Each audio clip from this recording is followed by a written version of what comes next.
महाराज जैसे ही परीक्षित ने देखा कि उधर से काला पुरुष चला रहा है और काला उधर से पुरुष चला रहा था, परीक्षित ने जैसे ही धनुष पर बाण चढ़ाया और बाण जैसे ही धनुष पर चढ़ाया उधर से कलयुग आया। सोचने लगा कि क्षत्रिय है और क्षत्रिय का अस्त्र अगर चढ़ गया तो फिर उसे मारने में देर नहीं लगती। और क्षत्रिय का धर्म भी है कि अन्याय को मारना ही ठीक है, अन्यायी को दंड देना ही ठीक है। परीक्षित मुकुट को धारण किए हैं और उधर से जैसे ही बाण छोड़ा कलयुग आकर परीक्षित के चरणों में गिर पड़ा।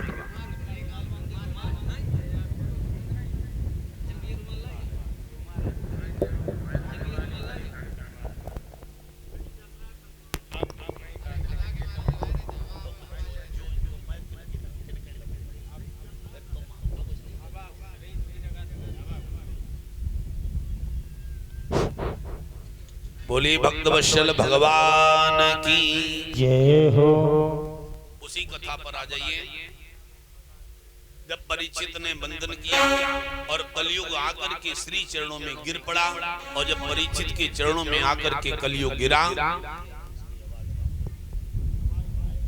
जैसे ही कलयुग चरणों में गिरा परीक्षित ने कहा कलयुग एक बार सेट कर दो, ठीक है, फिर उसे मत छुओ, बेर बेर जाए बदलो, बेर बेर चटकनी करो, फायदा क्या है? हवा तो रोक नहीं पाओगे। बोल गोविंद भगवान की। आ जाइए उसी कथा पर मेरे भाई बहन।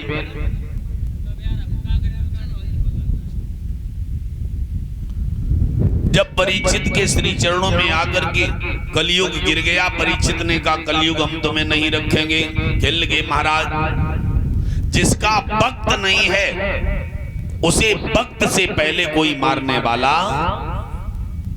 और कलयुग ने कहा प्रभु हम 4,32,000 वर्ष मेरी उम्र है और आज तो हम केवल 1 वर्ष के हैं, और जिसकी 4,32,000 वर्ष की उम्र है 1 साल पे उसे कौन मार सकता है? अगर तुम मारते हो तो विधि का विधान बदलता है। परीक्षित ने कहा कलयुग अगर हम तुम्हें मार नहीं सकते हैं तो तुम्हें निकाल तो सकते हैं क्योंकि हम क्षत्रिय हैं। कहते हाँ निकाल सकते हो। कहने लगे तो चले जाओ हमारा देश छोड़कर। कलयुग ने कहा कि महाराज हम आपके चरणों में गिर पड़े हैं, आप अपने धर्म को, अपने क्षत्रियत्व को, अपने बलत्व को याद करो। तुम्हारे बाबा दादा की परंपरा थी कि जो सभी आबा शरनाई राखहु ताहि प्राण की ना। परीक्षित को याद आई कि यही बात धर्मराज कह के गए थे। अब अगर मैं इसे छोड़ता हूं तो मेरे बाबा की परंपरा, दादा की परंपरा जा रही है। उसी समय कलयुग ने हाथ जोड़े कि महाराज निकालो ना, कुछ जगह मुझे दे दो। कहने लगे जाओ मैंने तुम्हें जगह दी। और कहा द्यूत कीड़ा मदपानम वैश्या प्रत्यक्षमागमम मृखा वचनम यता दुदियम तिष्ठ कलियुगा। परीक्षित ने 4 जगह कलयुग को दी। कहने लगे जाओ जहां जुआ खेला जाता हो, तो जुआरी के घर में, जुआ में नहीं, जुआरी के घर में तुम्हारा वास हो जाए। तो जुआ में तो कम डंडा लाठी चलती, लेकिन जुआरी के घर में जरूर लाठी। कलयुग का वास। कहते जहां शराब पीकर के घर में आता हो इंसान, उस शराबी के घर में जाओ। तो शराब में कलयुग नहीं है, लेकिन शराबी के घर में कलयुग है। तो शराब पीना बुरी नहीं है, शराब पियो और जब तक नशा रहे तब तक बाहर रहो, और नशा खत्म हो जाए तब घर में आओ, तो कभी कलयुग का वास नहीं। कहने लगे जाओ शराबी के घर में, जुआरी के घर में, और कहते जो रूप रस गंध शब्द स्पर्श इन 5 वैश्याओं में जिसका मन फंसा हो, ये 5 वैश्याएं जीव के पास हैं, शब्द स्पर्श रूप रस और गंध। कहते इन 5 में जिसका मन फंसा हो उसके घर में तुम वास कर जाओ। और एक कह दिया कि मृखावचन, कहते जहां झूठी कथाएं होती हो वहां पर भी तुम्हारा वास हो जाए। 4 जगह कलयुग को जब दे दी गई, कलयुग ने हाथ जोड़े कहते प्रभु 4 तो ठीक दी हैं, लेकिन एक जगह और दे दीजिए कोई 5 ठीक हैं, क्योंकि 5 तत्व के बिना शरीर नहीं है, 5 प्राणों के बगैर जीवन नहीं है, 5 इंद्रियों के बगैर कोई विद्या नहीं है, इसलिए 5वां स्थान। तो अंत में कह दिया कि अन्याय का धन जहां, कहां परीक्षित ने दिया स्थान कि अन्याय का धन जहां करिए वहां निवास, और जिसके सिर अन्याय हो उसका करो विनाश प्रभु दी, उसका करो विनाश।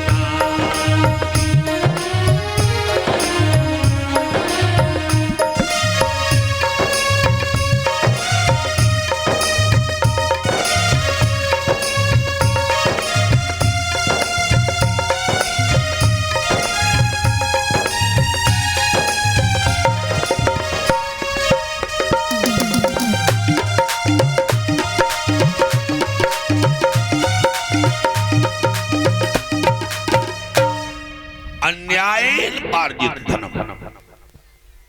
जहां अन्याय का धन हो उसके सिर पे बैठ जाओ। तो ध्यान देना, परीक्षित के चारों तरफ कलयुग ने नजर घुमाई, कहीं उनके घर में बाहर अन्याय का धन नहीं मिला। राजा के सिर पे जो मुकुट था वो अन्याय का था, सोने का मुकुट जो था वो अन्याय का था, और अन्याय का मुकुट सोने का, और वो भी सिर पे। परीक्षित नहीं समझ पाए, कलयुग जाकर के उसी मुकुट में बैठ गया, उसी मुकुट में बैठ गया। कभी कभी अन्याय का अगर कहीं फायदा कहीं ज्यादा हो जाए और उस पैसे से, तो कभी सोना नहीं खरीदना चाहिए। सोना हमेशा अपनी मेहनत की कमाई का ही खरीदना। और अगर पैसा फालतू में कहीं मिल जाए या पैदा हो जाए तो सोना खरीदो भी तो उसके लिए पत्नी के लिए गले की कोई चीज नहीं बनवानी चाहिए। हाथ की अंगूठी सोने की अन्याय के धन की नहीं बनानी चाहिए।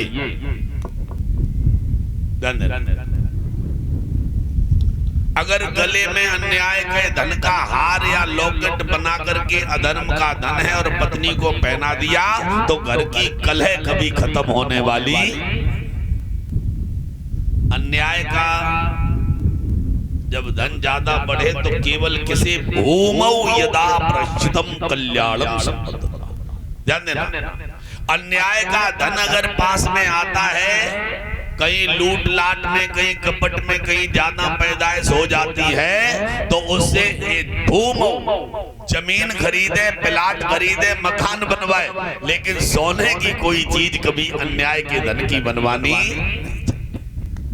अन्याय के धन से अगर सोना खरीदा तो एक मुकुट अन्याय का परीक्षित के सिर पर उसने सर्वनाश कर दिया।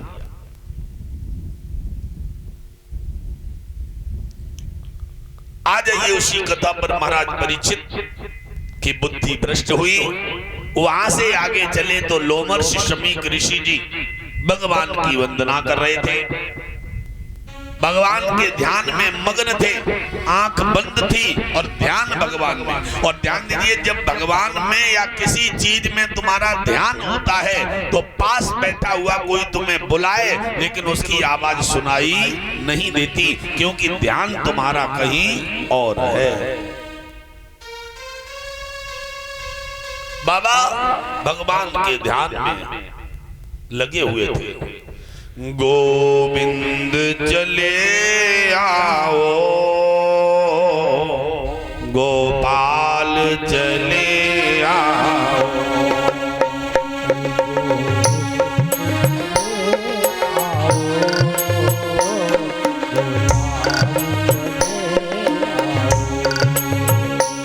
गोविंद चले आओ, गोपाल चले आओ,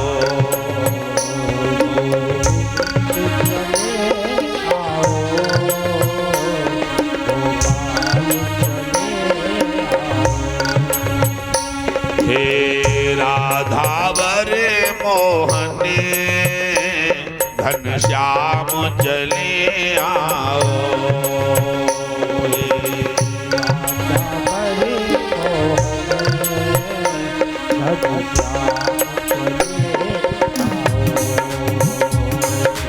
राधावर मोहने घनश्याम चले आओ,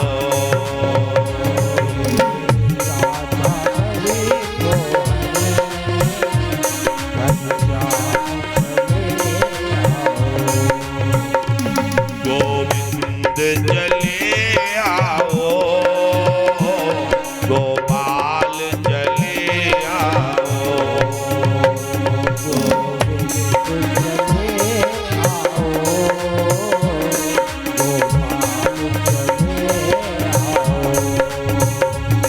गोविंद चले आओ, गोपाल चले आओ, गोविंद चले आओ, गोपाल राधावर मोहने नंदलाल चले आओ,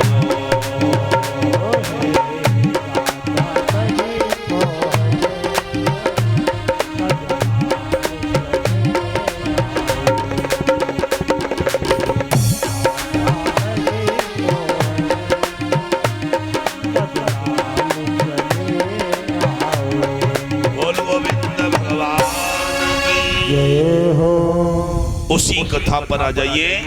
शमीक ऋषि ध्यान में मग्न है और इधर राजा परीक्षित पहुंचे तो राजा ने संत से कहा कि महात्मा, अरे बाबा, हमें प्यास लगी है, मुझे जल पिलाओ। क्योंकि राजा की बुद्धि खराब थी। किसी गुरु के यहाँ, किसी ब्राह्मण के यहाँ, किसी संत के यहाँ जाओ तो कायदा ये है कि पानी खुद भरो और उसे भी पिलाओ और खुद भी अपने से बड़े के। संत के आश्रम में जाओ तो पानी जो भी है उन्हें पिलाओ और खुद पियो। लेकिन बाबा, जब भी पूजा में बैठा हो कोई तो वहां पूजा में कभी विक्षेप नहीं करना चाहिए। राजा की मति मारी गई। कहने लगे, हे महात्मा, ऐ संत, में प्यास लगी है। राजा की आवाज संत ने नहीं सुनी क्योंकि उसका मन भगवान में लगा था। भाव भगवान में जब जुड़ जाता है तो न सुनाई देता है और न दिखाई, न सुनाई न दिखाई देता, जब भाव भगवान में जुड़ जाता है। जैसे ही देखा कि राजा ने कहा कि मेरा अपमान हो रहा है, संत मेरी बात नहीं सुन रहा है, सिर पर मुकुट पर कलयुग बार कर रहा था बार बार, वहीं पर एक सर्प आया। राजा ने एक बाण मारा और बाण लगा, सर्प की मृत्यु हुई और वो मरा सर्प लेकर राजा ने संत के गले में डाल दिया। सूत जी ने कहा कि महाराज, ऐसा राजा ने उसी के आश्रम का सर्प मारा, उन्हीं के गले में डाल दिया। कहने लगे, कलयुग में यही होगा। कहते जिनके घर में चोरी होगी और पुलिस उन्हीं के घर को वालों को पकड़कर थाने में बंद करेगी, वही पकड़े जाएंगे। जिनका मर्डर होगा उन्हीं की तलाशी ली जाएगी। गले में सर्प डाल दिया और राजा घर आए। जैसे ही मुकुट उतारा तो कर्म को याद, मुकुट उतारा है तो कर्मों को याद किया कि मैंने जो किया वो अच्छा नहीं किया। एक संत का अपमान किया, मरा सर्प गले में डाल दिया। एक महात्मा का जहां बंधन करना चाहिए और वहां मरा सर्प डाल दिया। राजा की आंख में आंसू थे और इधर श्रृंगी ऋषि ने अपने पिता बरंगी के शमीक के लोमर्ष की गली में सर्प देखा तो क्रोध आ गया और क्रोध में आकर के उसने जल लिया और जल का छींटा उस सर्प को निकालकर उस सर्प पर जल का छींटा छोड़ा और कहा जाओ मैं श्राप देता हूं। जिसने पितु का अपमान किया करनी का फल वो पाएगा। और ये मरा सर्प 7 में दिवस जिंदा होकर डस खाएगा।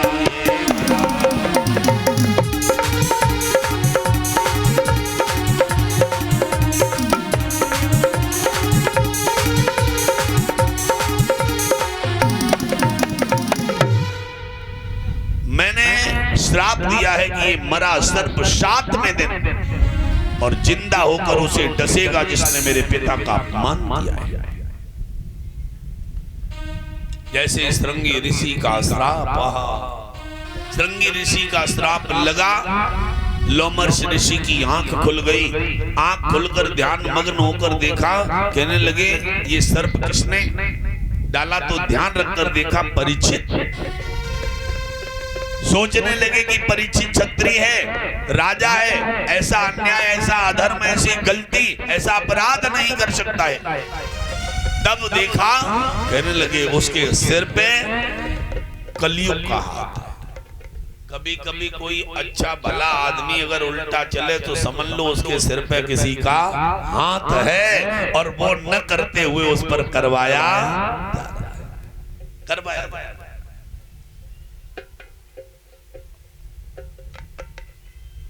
श्रृंगी ऋषि को लोमर्ष ऋषि ने कहा कि